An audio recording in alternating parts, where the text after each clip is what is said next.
So I've got 10 places for you to look to find some extra money. This isn't making extra money. It's not side hustles. This is money that is yours, that you've forgotten about.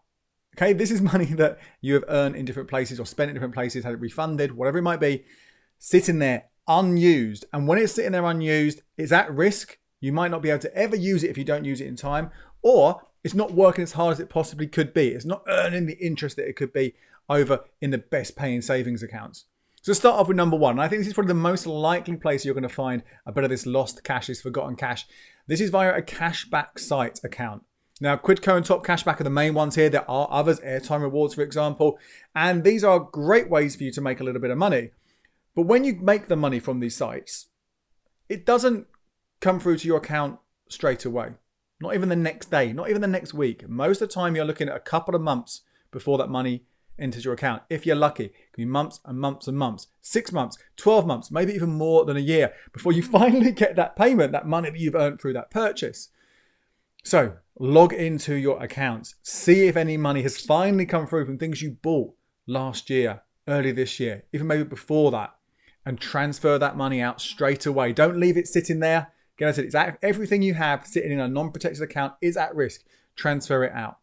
Number two, bank rewards. I talk so much on this channel about making sure you have more than one current account. And often I suggest the extra current accounts you have, maybe only an extra one, maybe an extra two, maybe 3, 4, 5, depending how confident you are with these things, are these reward current accounts that will give you things like £5 a month, £2 a month, cash back on bills, all interest on savings, all these kind of things. Extra money you can have in your extra current accounts. Now, if they're your extra current accounts, you might not be paying as much attention to them as you are your main account. So you want to go into them, open up the apps, have a look. Have you got some money that's been mounting up over the last few months, maybe even longer, from the likes of Halifax, Barclays, RBS, NatWest, Santander, Virgin Money, all these places which give you some money every single month if you follow the steps. Get that cash, withdraw it out. Now, sometimes it's very simple. It comes straight through to your current account and it's there. You can just transfer it out to your main account. Sometimes you have to go into a separate wallet. Barclays Blue Rewards has this. NatWest and RBS Rewards have the same thing. Again, you have to go in, log in. With NatWest and RBS, it's a bit of a faff. With Barclays, it's in the app, but transfer that money out into your main account.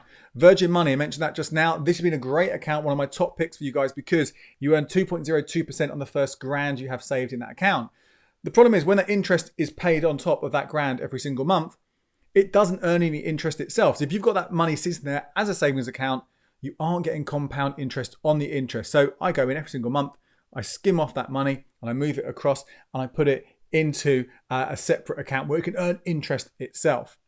Number three, while we're talking about savings accounts, let's think about older savings accounts, not just the ones we're using right now, ones that we had in the past. Now, maybe we've just completely forgotten about. Maybe they're those post office books you used to have as a kid or whatever it is. Maybe there's a little bit of money sitting there. Maybe you've got a premium bond, like literally £25 worth of premium bonds. That won't win you anything. Old accounts from a long, long time ago, hunt them down, get that money out of those places, make it work as hard as it can now at the highest possible interest rates.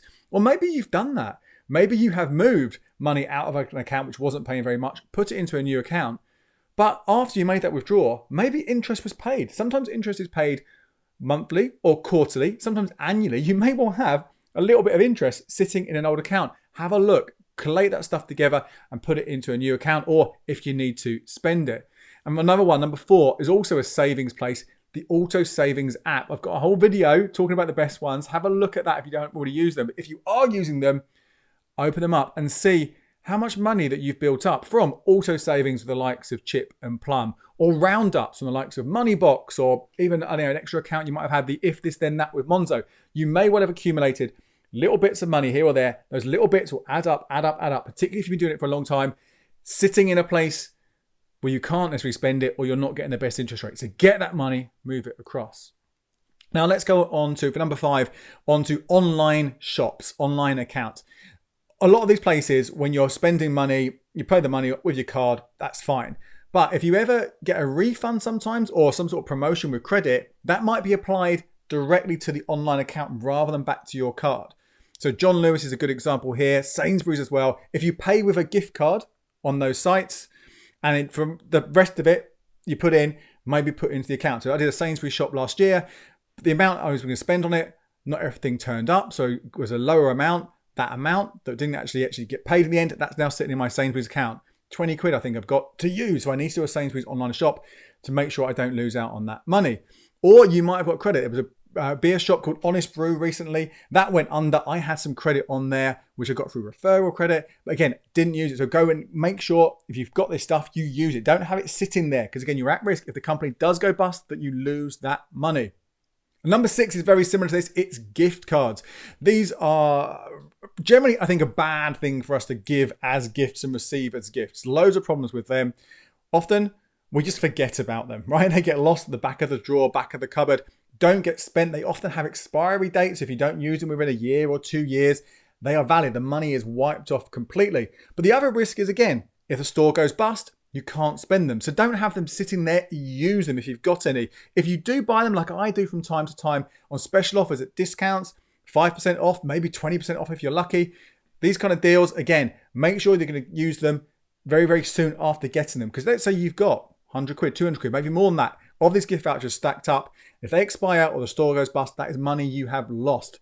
But in the first instance, this is about forgotten money. Check if you've got any gift cards that you forgot about. Now, number 7, similar to this, loyalty schemes.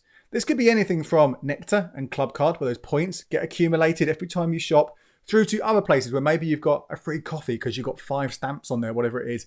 Again, use those up. If you're short of money, the Nectar points, the Clubcard points, they are fantastic ones to just buy your shopping with. Or those other kind of things. Rather than buy a new coffee when you go out, use the card that you've accumulated those little stamps on for your free coffee. Again, don't you put the effort in to get these loyalty points. Make sure you use them. Now, number 8, we're going to talk about old bills mainly here, particularly your broadband, your mobile phone, TV, potentially even old energy firms. Every time you've switched away from one company, basically, you may well have had some credit on the account because often we pay these a little bit in advance. So you leave and you think, well, you leave. If they owe me money, they'll pay me. No, they don't always do that. They won't necessarily pay you automatically. Sometimes you have to request that payment. So have a look at the last sort of few places you've switched from. Go back as far as you possibly can and see if Sky or O2 or whoever it might be, if they have any of your cash sitting there in this dormant account, and get them to pay you that money. And this one's a bit more specific to London, but a lot of people still have Oyster cards. Now, if you are in London right now, or you go to London, you probably don't use your Oyster anymore. You probably haven't for years. You probably just use your contactless payment. But for a long, long, long time, we were using Oyster cards. And Oyster cards, you might have forgotten this, they had a £5 deposit when you got it. You might even have got more than one of these. Maybe a friend was coming to visit from out of town, so you've got an Oyster card ready for them to use. So not only may there be a little bit of balance on there if you topped it up, but also if you take it back to a ticket office, if you can find one still, you can get that £5 refunded as well.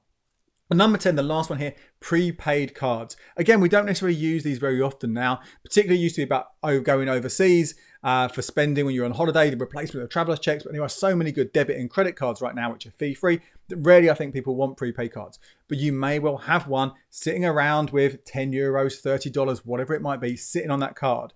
If it hasn't already expired, because again, these are the kind of things which do, if you don't use them, the value will disappear. Maybe a fee comes in or it gets wiped out. If you've got any money there, just change it over. Get that cash in sterling so you can use it. And again, there may be other prepaid cards that you've got that are not about international travel. The money's just in there. Use it right now or transfer it out if you can. So there you go, 10 ways to find some lost and forgotten money. Let me know if there are any other places where you have tracked down some cash that you forgot about in the comments below.